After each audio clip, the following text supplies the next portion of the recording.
WWE 2K15, another year, another new WWE game. This year is different though, it's not just another year, it's the next generation. Yes, 2K15 is now on PS4 and Xbox One, but you can still buy it on PS3 and Xbox 360. But me, I did not.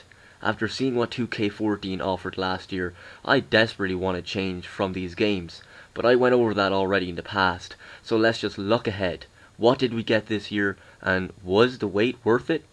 Let me first say, I do like the menu. I feel it has been pretty much the same in most WWE games, but with a different design to it. This year, they actually gave us something completely different from what we're used to, so I can't help but appreciate that. It would be nice to have a completely different menu each year, but that may be asking for too much when it comes to WWE games. A lot of people can't stand the soundtrack. I feel your pain. Luckily, we get the jukebox again. Now, I don't know if this is right, but I feel there are less songs on the menu this year. Plus, I blocked out a lot, so not much on the menu for me this year. There are no Superstar and Divas theme songs on the menu either, which is quite strange, and I sort of wish we had that, because the music would get less repetitive. And yes, I could just turn on all the songs, but then I would just end up smashing my TV screen with my fist. So what I'm trying to say is, the soundtrack, it completely sucks this year. I might as well talk about the big elephant in the room. Yes, the main aspect that got people excited this year were the visuals. And I won't argue with you either. If you say this game looks stunning, I would agree, even though models like the Bella Twins, Summer Rae and Shawn Michaels don't exactly resemble them. It doesn't bother me that much. These are technically the best graphics a WWE game has ever had in my opinion, so I think they did the best they could with the face scanning. I will admit, it looks like 2K worked hard getting a lot of the roster to look great in the game. I have no problem with these graphics, they are really nice, and it's what a lot of us wanted for years. Because let's face it, WWE games have never been that visually amazing to begin with. The Showcase mode. I have a very hot and cold feeling towards this mode. It looked good on the surface, it really did, but when you really look into it and see what it's all about, you're left with a feeling of, it's finally over, thank goodness. At least that was me. I understand that any story mode, whether it be a wrestling game or not, is supposed to be challenging. But damn son, this was frustrating to hell. CM Punk versus The Rock, facing Punk was like facing The Undertaker from 2K14's Defeat the Streak mode. He just wouldn't stay down. I don't know if this was a glitch, but it was impossible to win this one match on Legend difficulty. I kept trying over and over and over, so eventually I had no choice but to set it to easy difficulty, which I did not want to do. It just got so repetitive and I just had enough. This tag team match, it went on and on and on. I enjoyed it the first time, but I came to realize this match doesn't end in a matter of minutes. I spent over an hour trying to win this match. It just got old, annoying, and again, repetitive. Maybe these are dumb reasons to dislike this mode, and if they are dumb reasons, I really don't care. There are other matches too that got repetitive, and you almost just want to quit this mode and not touch this again. But there were some matches I liked, but just not a lot. I was thinking of buying the DLC showcase modes, but now I'll have to strongly think about that. Sometimes I like this mode, but again, a very hot and cold feeling towards it. The career mode. This is a mode 2K added as an extra, you know, to keep us busy. I read many tweets saying that this is a dull and bland mode. While I honestly do understand why you would say that, I enjoyed it most of the time. Sure, it's not what many fans expected, but I didn't see this as a major mode to begin with, so I knew they would focus more on the showcase mode. So I think the career mode is more of an extra mode, like I said, that they just threw in there, since fans have been asking it for many years, so 2K made it happen. Well, sort of. I do feel it should have been more challenging, but not as challenging as the showcase mode, otherwise I would have just quit the damn thing. Now if you played through SmackDown vs. Raw 2008's 24/7 mode, this is kinda similar. You may disagree with me on that, but I do see some similarities. My career mode has the typical options: upgrade your attributes, skills and moves, and as you progress, your wrestler will become faster and stronger. For me, it was mostly just matches, and when a cutscene did happen, it was a breath of fresh air, and there's not much talking either. Most of the talking you will hear is from Bill DeMott when he's shouting at you in the Performance Center. So I will say it's not exactly my favorite feature in the game, and I do feel the story modes have been weak in recent years for WWE games, but with all that being said, I played the career mode when I wanted to pass the time, and I enjoyed it when I was bored. Just like the showcase mode, it had its boring moments, but sometimes fun moments. I really do think both story modes this year are a hit and a miss. A lot of features were taken out this year, so all we have is create a wrestler, moveset entrance, and editing a wrestler or diva.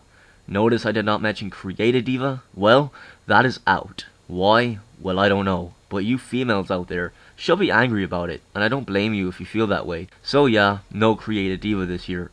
But hey, like our old buddy Corey used to say, maybe next year.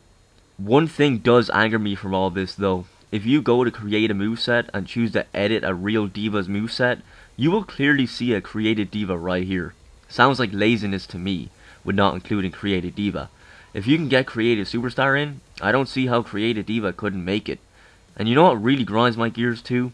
They gave us preset movesets, you know, like every year. But they took out all the preset entrances, except for one. This old animation that we have seen for years. This guy talking on his phone. Why 2K? I mean, why did you give us that, but not the others? We want our other entrance animations back 2K. Anyway, I really like the edit in Superstar and Diva, except I do have one problem with this. In WWE 2K14, they allowed us to alter their body shape, but in 2K15, all we are allowed to do is change their attires, so technically this is actually a downgrade from last year. Well hey, at least we can import logos, which is my favorite feature in the game, and I think it's everybody's, considering there isn't much features to begin with. Some of you out there don't have to hack the game anymore. Just go here, input your code, and you're off to the races, my friend. Except if you upload this guy, not gonna say his name, you're banned. I don't care who is uploaded though. We paid €70 or whatever money for this game, another 50 for PlayStation Plus. Don't ban people. We want to download wrestlers that are not in the game, so we like to download them from community creations. I applaud the people who put good work into the cause, and yes, this annoys me very much, but I just can't help it. Regardless of all that, it's fun, an enjoyable feature to have, and if any superstar or diva gets new logos or attires, we could just change it. So, thank you 2K, in that aspect. You know, when you play WWE 2K15 for the first time, it does feel good. At least for me. I enjoyed my first match, although I was a little sloppy at first. With the new stamina system, it changes gameplay completely. I played with the stamina on and off for a test, and I actually prefer having the option on most of the time. But you do gotta be careful. You gotta move more slowly and think of how to wear down your opponent while having complete awareness on your stamina. It definitely plays an important role when the option is on. Charged finishers. You know what? These charged finishers are like wake up taunts, but worse. Once you press triangle while your opponent is down, he or she will stand there waiting for their opponent to get up. During this, you have no control over your character. Unless you hold down R2, they will then break out of it. But I prefer wake up taunts.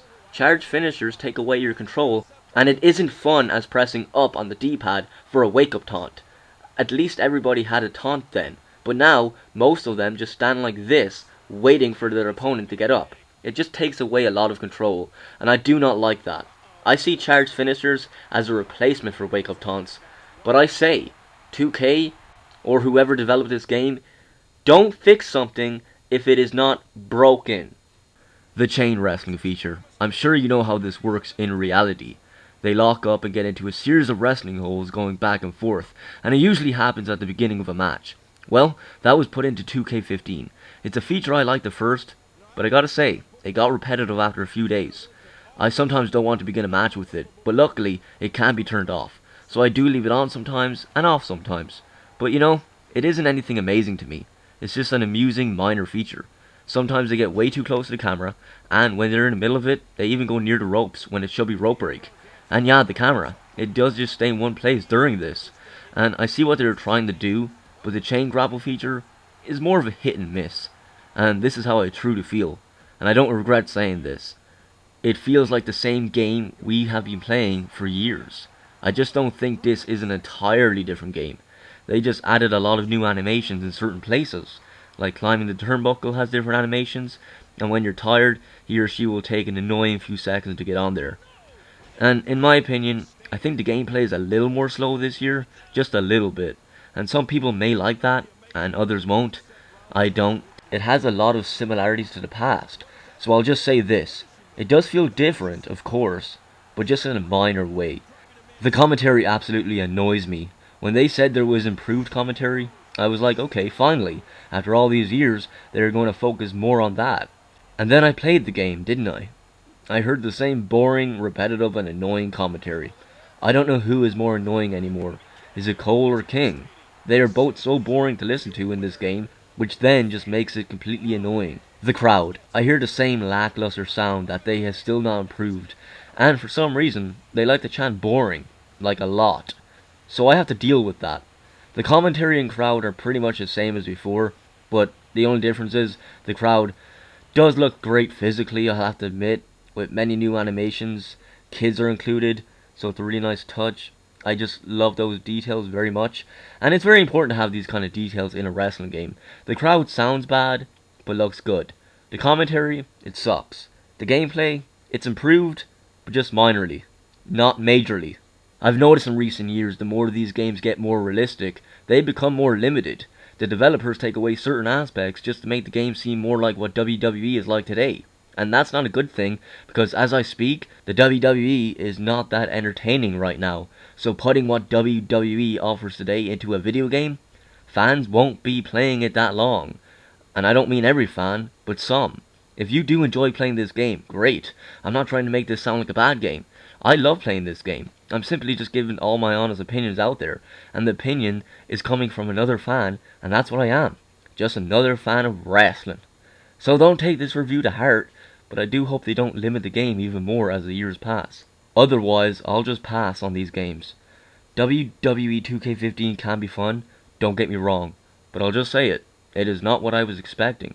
And you know what? I'll admit, I was fooled by great graphics. And that's what got me wanting this game in the first place. But I guess I just never learn.